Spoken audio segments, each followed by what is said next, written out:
everybody, and welcome to the fourth episode of the Round Rabbit podcast.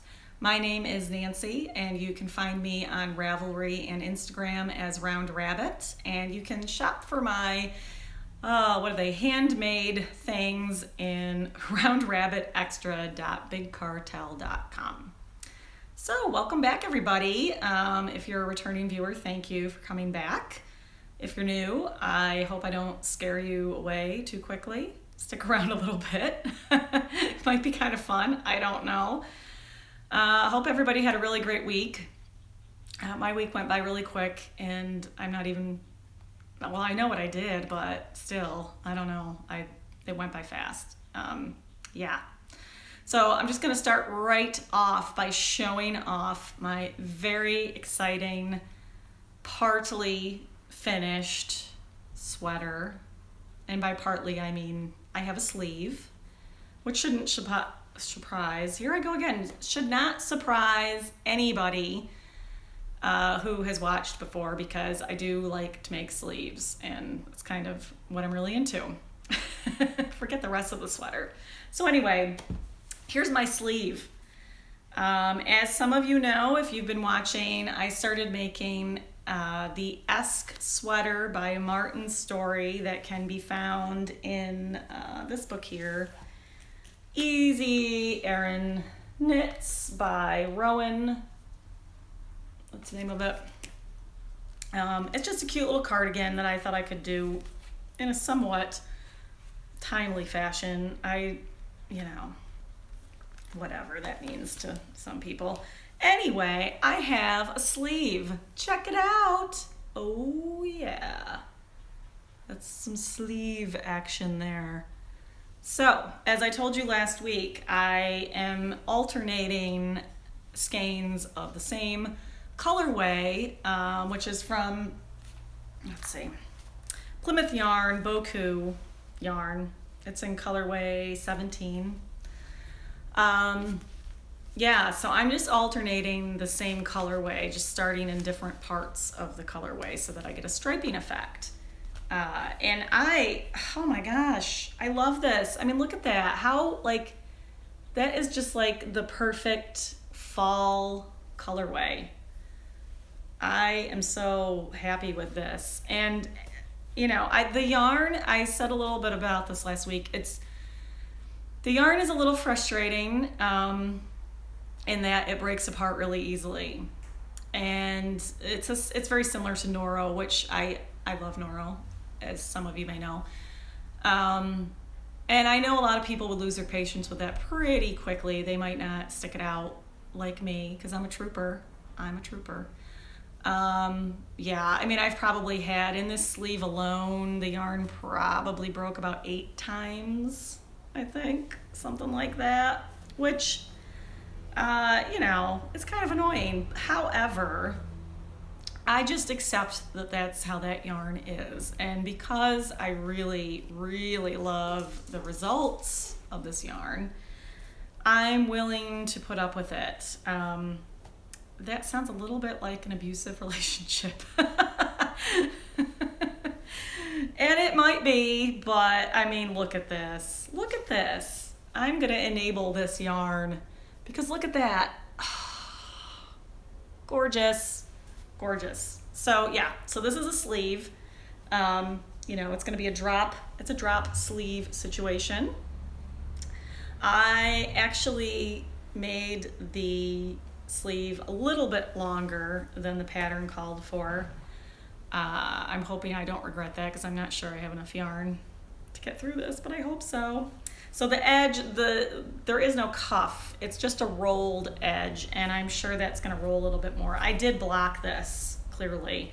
When I took this off the loom, it was one funky looking piece of knitting. So this is the loom that I'm using. I showed this last week, and I've started the next sleeve, but there's not much on here. So this loom right here is, I don't know if I identified this last week. This is Authentic Knitting Boards all-in-one loom. This is what it looks like when you get it. I have a couple of these. So this is Authentic Knitting Boards all-in-one. with these shorter sides. You can purchase, which I did, these extensions, so it makes it that much bigger, which is the perfect size for this sweater. I'm pretty sure I'm going to be able to do all the pieces on this easily. So the thing is, though, you see these corners for the sleeve. So my sleeve is here, from here to here. I don't know if you can see all that. So from this way are all, nope. Yeah, this way. Those are all stitches holding the sweater sleeve on. So when you round these corners, your tension is slightly different. Other than a perfectly round loom, I have found this is a problem with all looms. No matter how hard you try, it's going to look different going around that corner. And when you first take your piece off the loom, it can look pretty horrific, actually. And I could see why people would get really discouraged with loom knitting. This is why I love blocking. People make fun of me because I love blocking, but it's kind of a crucial step in loom knitting in order to get everything straightened out. And I can tell you on this piece, so you can't even tell where my corners were on this piece, but when I took this off, let me get my hair out of my way. So when I took this off, you could see very distinct lines where I had rounded those corners. And in fact, especially with a striping effect, but some of these stripes didn't even match up. They were like all wonky and weird and not good. So I soaked this for a good half hour in some eucalyptus, and the soaking alone eliminated all those issues. It's just like a day spa for knitting. It just like totally chilled it out and mellowed it out. And then I pinned it down to dry to perfect measurements, which is my favorite thing to do. And I couldn't be happier with this. So I have cast on my second sleeve. I'm really hoping that I crank through that as well. I don't have a lot of time to really just sit down and knit. So yeah, I don't know. I shouldn't even say the words Rhinebeck sweater, but I just did. But it'd be so great to have this for Rhinebeck, but Rhinebeck's like a little more than 2 weeks away, and unless I like break my leg and can't do anything else, I'm not gonna do that.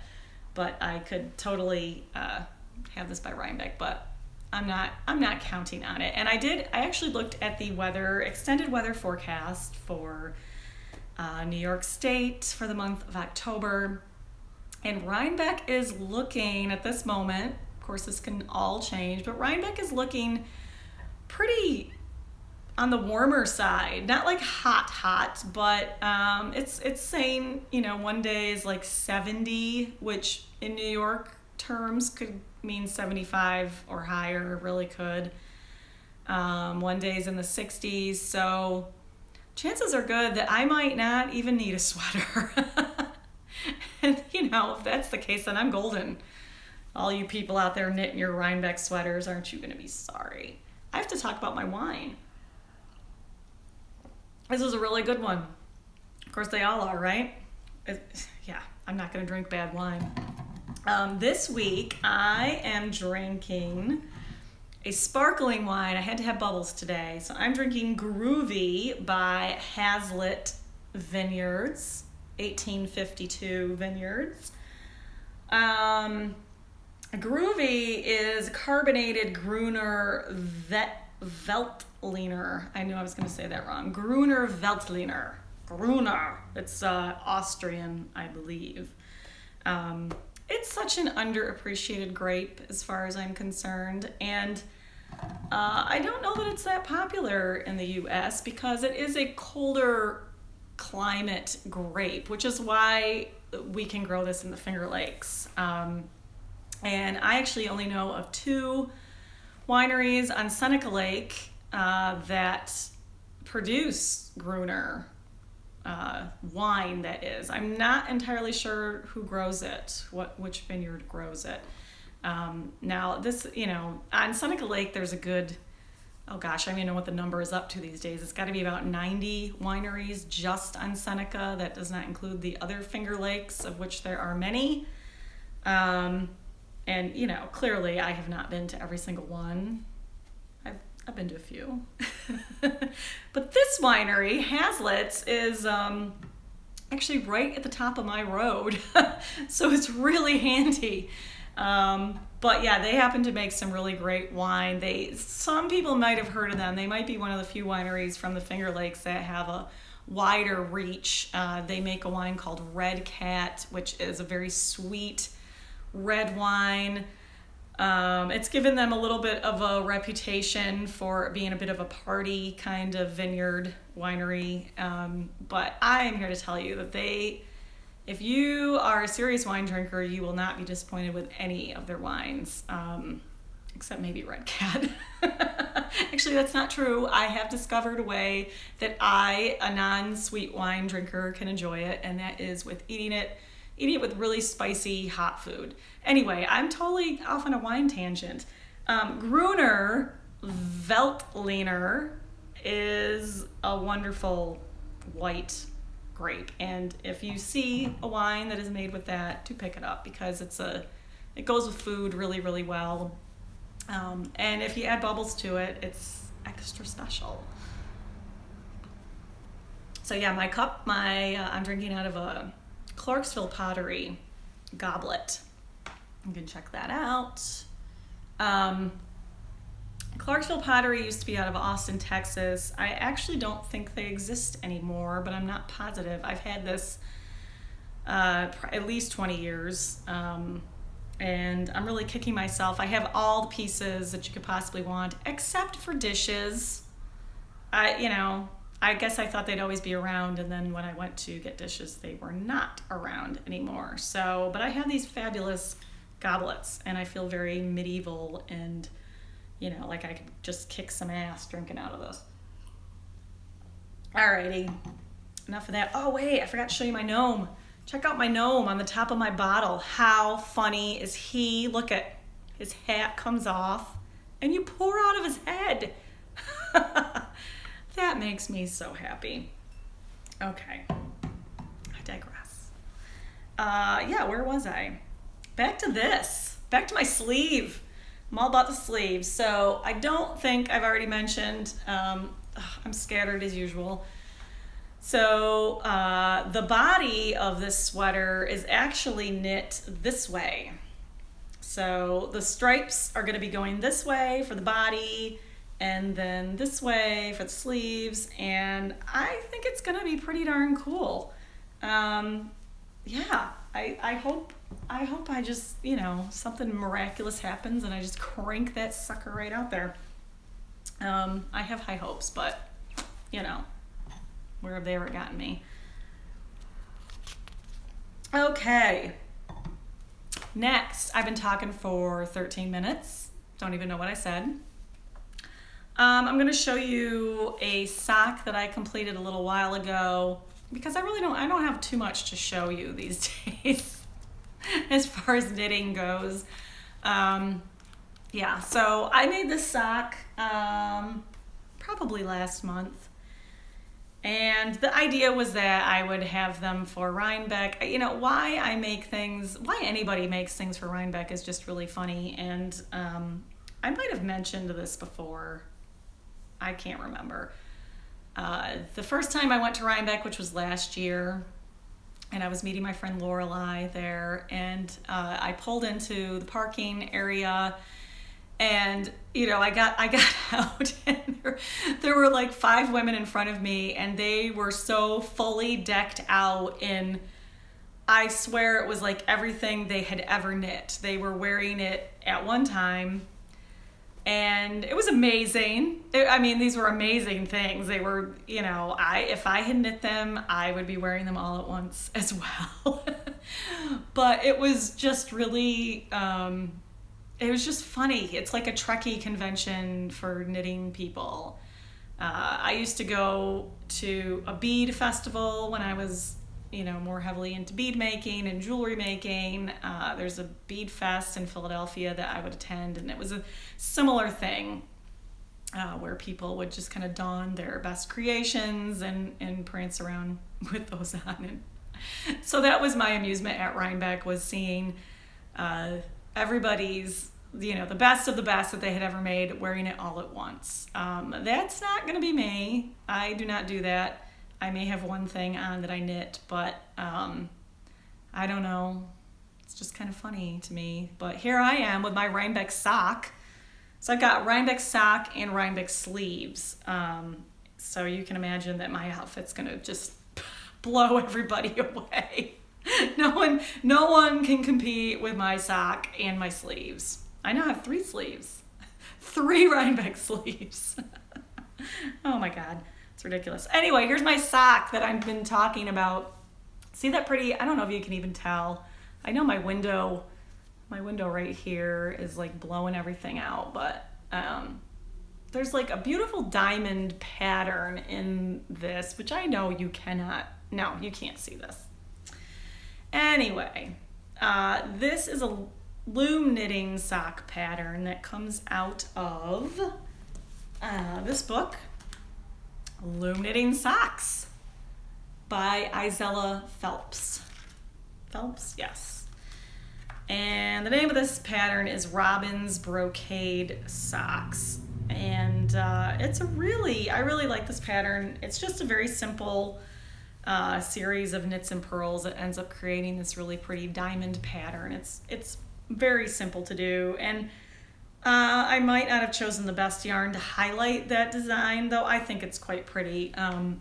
You can see those blues. There's blues and browns. It's a really beautiful yarn. It's by, let's see, gosh, yet another disjointed podcast. This yarn is by Zen Yarn Garden. This is their Serenity 70% merino, cashmere, and nylon. It's an MCN. So yeah, this was a gift from Lorelei. I kind of mention her all the damn time, don't I? Are you sick of her? You shouldn't be, because her podcast is awesome. Knits and Beads podcast, though I think she's changing the name soon, but you should totally check her out. So anyway, yeah, I have one sock, and someday I may knit the other one. But the yarn is lovely. Oh my gosh, it's so, and it's not like I'm not like a super, I need to have soft yarn person. I actually really like chunky woolly wool. I don't want to be itching from it, but I do like a hardy wool. It does not need to be soft to make me happy, but this is pretty dreamy. This is what I have left. Look at the colors. I mean, it is kind of manly, and I'm pretty manly, yeah, so I weighed my finished sock, and I weighed this little ball of yarn, and they weigh exactly the same. So I'm hoping that it will all work out in the end. This is a cuff down sock, so the very tip of my toe may end up being a different color if I run out, but I don't know, fingers crossed that it all works out in the end. We'll see. I don't know. Okay, let's see. Gosh, I really don't have too much to talk about today. I did a little bit of sewing throughout the week. Thank you to everyone who did purchase one of my little Notions bags. I'm really excited about that, mostly because I really like making them, and I'm glad that people like them, because otherwise I don't have a lot of reason to make a million of them. So thank you for enabling me to keep going. I will show you what I have done. So let's see, should I talk about, I'll talk about these. So I made a few more of the Notions pouches. I am so addicted to fabrics and combining fabrics and using up every little scrap. I think I've talked about that before, that I just love using up every little bit. It makes me really happy to see that disappear from my possession. So I decided I wanted to make a smaller version along the similar vein of the patchwork kind of look. And I needed a coin purse, so I decided to make a coin purse. So this is what I came up with, is these little tiny, how cute is that? So to give you an idea of the size, so this is a new Notions bag, and that is a coin purse. See? I'll hold it back here. I realize when I hold it up here, it's like giant. Back here, it is not. So these are similar colorways. I just love this. It's like all these greens and turquoise and blues all together. You can see I am in fact wearing this fabric in my tunic number 1 pattern I talked about, maybe in my second podcast, I think. This is one of my favorite patterns by Sonia Phillip, and I'm wearing it today. Yay! Can you see it? I don't know. Anyway, it's just a really great little tunic-y arrangement. Gotta flip the hair back. So these are my coin purses, and as you can see, I have pieced a lot of pieces together. And the idea with these little ones was that they were going to be something that I could make a lot faster and use up yet more scraps, which they do. They're phenomenal for using up more scraps. I mean, as you can see, this has like 10 or 11 pieces of fabric pieced together. And the back I have done just in a lovely linen cotton blend that I made a dress number 1 out of. So I have a bit of that left. And so all of the backs are in that, and I have painstakingly pinstriped them. I don't know if you can really see it in that one. I quilted those pinstripes in there on my machine, which looks really cool. But let me tell you, it takes a long time. So these did not save me any time. They're not faster than the big ones. In fact, they might actually take me more time, which is just the way I do things. Why simplify when you can complicate everything? So let me just show you some of these real quick. This is a cute one. So they just got this little zipper up top, fully lined. Now the opening here is not super big.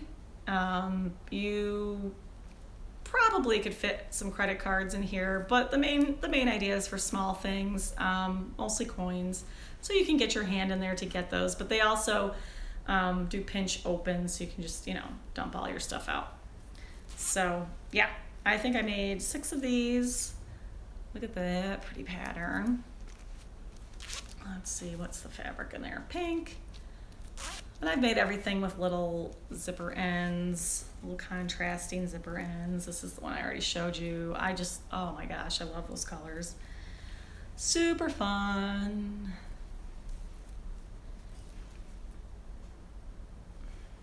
This is exciting, isn't it? Just me showing you endless things. I love these. They're so cute. They're so cute. I hope you guys like them too. And I did make some more of the larger size. I just showed you this colorway. I made a couple in this because I love it. Let's see, we've got teal lining there. Look at those colors. 2 of those. And this is a fun one. Both sides of this are different.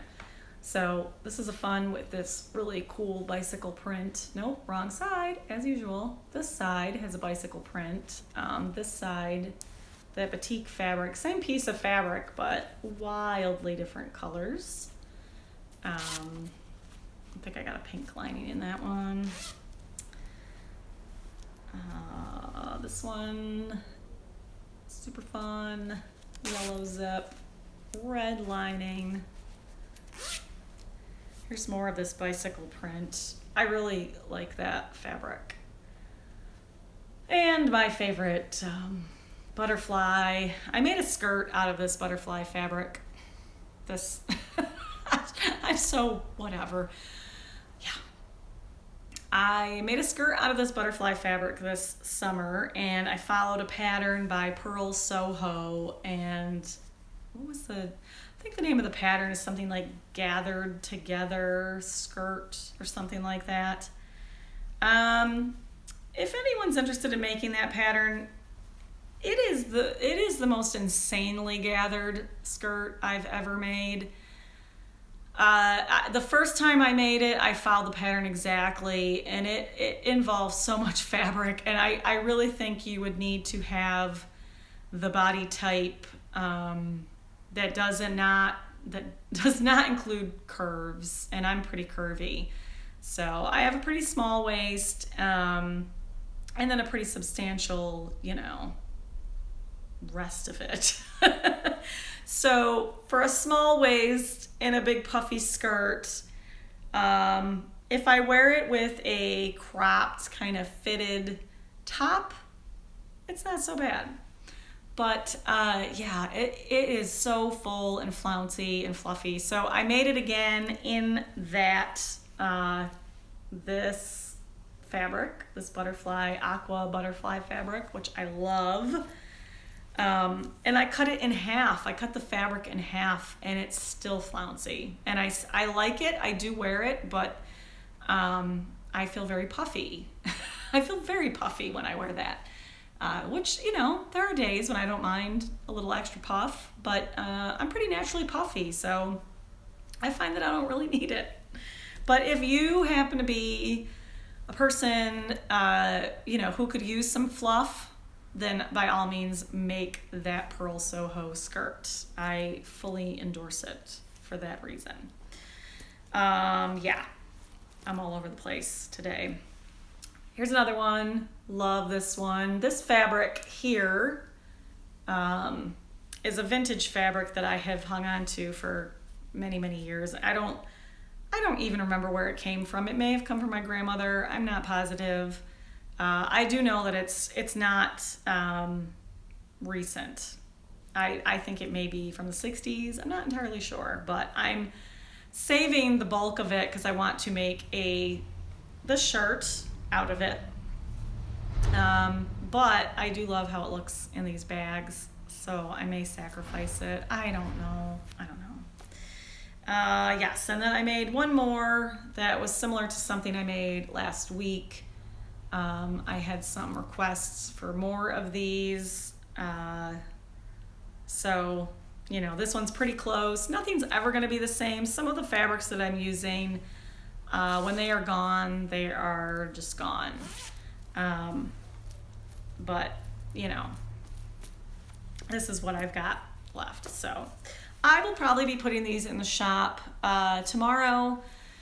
Last week I said the same thing, and I know I didn't get them in by till Friday, but I've had a really horrible time uploading this podcast. I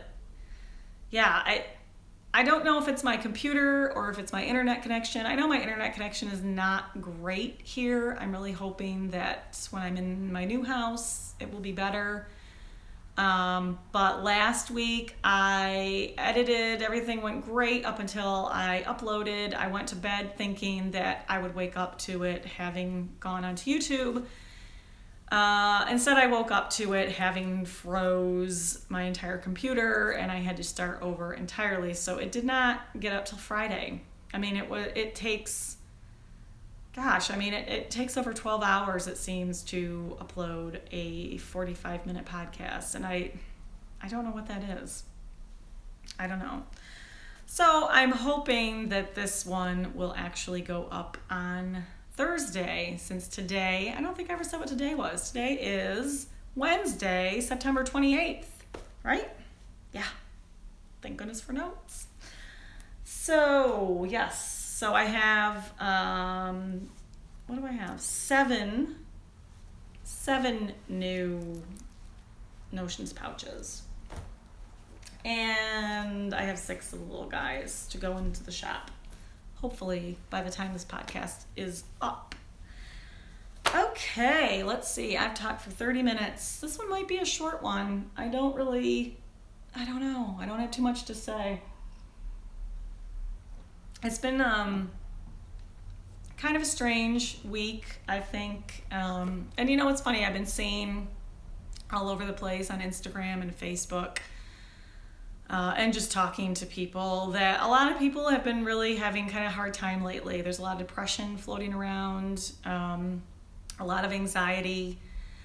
And I do think that activities like knitting and sewing and really any other crafty endeavor do attract people that are maybe trying to distract themselves and keep their brains a little busy and maybe think about other things other than the different stresses that are going on in their lives. I know that for me, this past year has been incredibly stressful and definitely depressing. And I'm not generally someone who suffers from depression. My depressions tend to be more environmentally,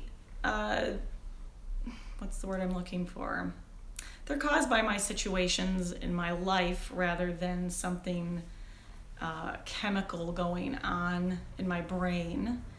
However, I am a woman in her mid-40s, and I'm sure there are more of you out there who kind of know what I'm talking about when I say things are happening. You know, hormones are doing interesting things at this time in my life. And, you know, I'll just come out and say it. Estrogen can be a bitch. There's no doubt about it. And I see it wreaking havoc on a lot of other women out there. So I think what's really important, and I don't know why am I going off on this tangent? I don't know. I think it's just because I've seen so many people lately that seem to be all struggling. And I don't know if it's just that there's a lot of really crazy shit going on in the world right now. I don't know. Politics in the U.S. are, you know, at a point where, you know, who can even talk about it? I don't even know what to say about it anymore. But yeah, I don't know. It's an interesting time that we live in. Thank goodness for knitting. And I have a feeling women 100 years ago or 200 years ago were saying the exact same thing. So in some ways, things never change. But yeah, what was I even trying to say with this? I don't know. I guess I just hope that everybody can find something in their lives that's going to bring them some peace and, I don't know, calm. Some calm would be good. I'm all for calm. So, you know, drink more wine. That's always my remedy. And knit on. Yeah. So after that little spiel, I'm just going to talk about a couple podcasts that I really enjoy. And if these podcasters come over to check this out, they're going to be a little like, what in the hell is this? What is going on? Believe me, I don't actually know. So the first podcast that I want to mention is called Fruity Knitting with Andrea and Andrew.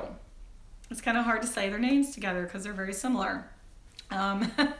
They are a married couple. I believe they're from Australia and they're living in Germany at this time.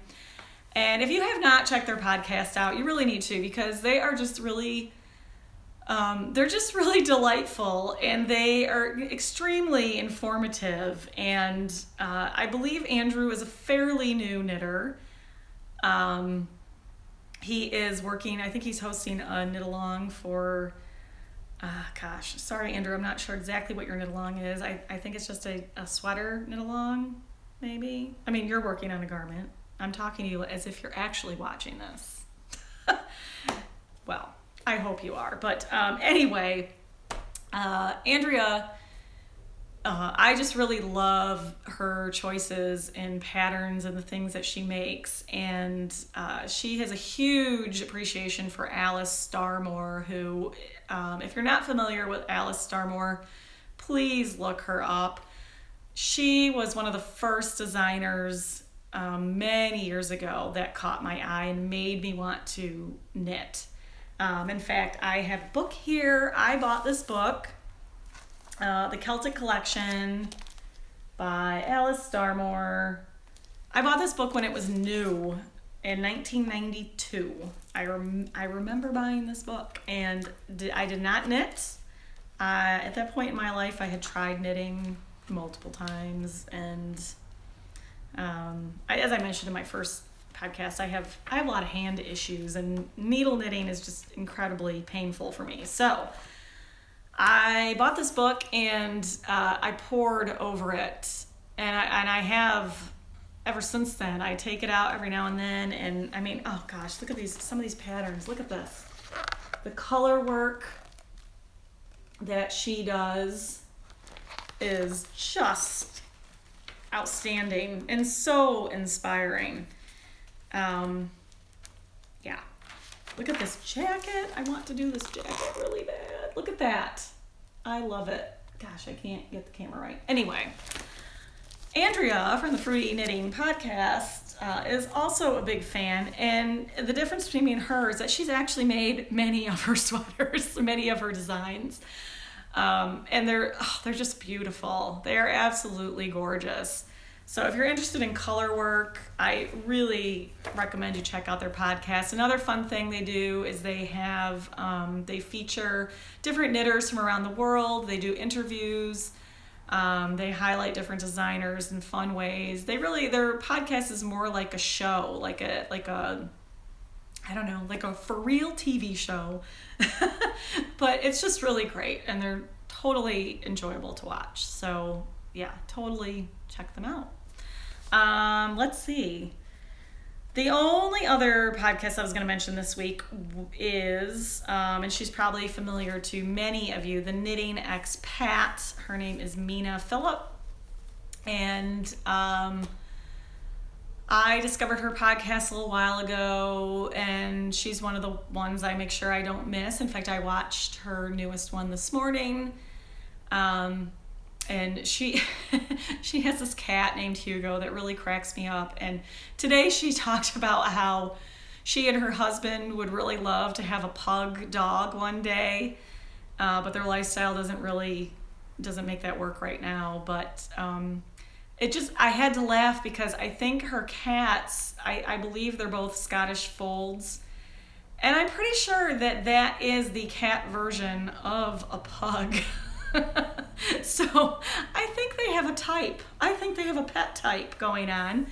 But anyway, Mina is an incredibly skilled knitter and super prolific. She cranks things out, in crazy speeds. And they are expecting their first child, so she's been making all of these really wonderful little tiny things. And she's also a great designer. She has beautiful designs. You can purchase her patterns on Ravelry. So on the off strange chance that you've never heard of the Knitting Expat, I highly recommend that you go check her out. Gosh, I think that might actually be it for me today. Let me just look over my notes. You know what? I really want to give a shout out to my friend Jessie Beardsley, who is the mastermind behind a really wonderful clothing company called Themis and Thread. Jessie is a dear friend of mine, and she very recently received a great honor of an award called, I gotta look at this so I don't get it wrong, Green America's People and Planet Award. Jessie really has set the standard for ethically made clothing. She tries to use American-made fabrics and notions and accessories whenever possible. And when she is not using American-made, she is recycling vintage fabrics and clothing into amazing things. Jessie is really just an incredible inspiration, and I'm so proud of her. And so congratulations to Jessie, and please check her out. She's Themis and Thread on Ravelry, and she also has a Facebook group. And yeah, hooray, Jessie, yay! Yeah, so I think that actually might be it for me. I'm up to 40 minutes. Once again, no idea what I talked about. I don't know. I got to get control of things here so I have a better range, better grip on what's happening. So that's going to do it for me for this week, and I hope y'all have a great weekend, and I'll see you again here next week, I think. You can find me on Ravelry and Instagram as Round Rabbit, and you can shop for my handmade wares at roundrabbitextra.bigcartel.com. Okay, see you next week. Bye-bye.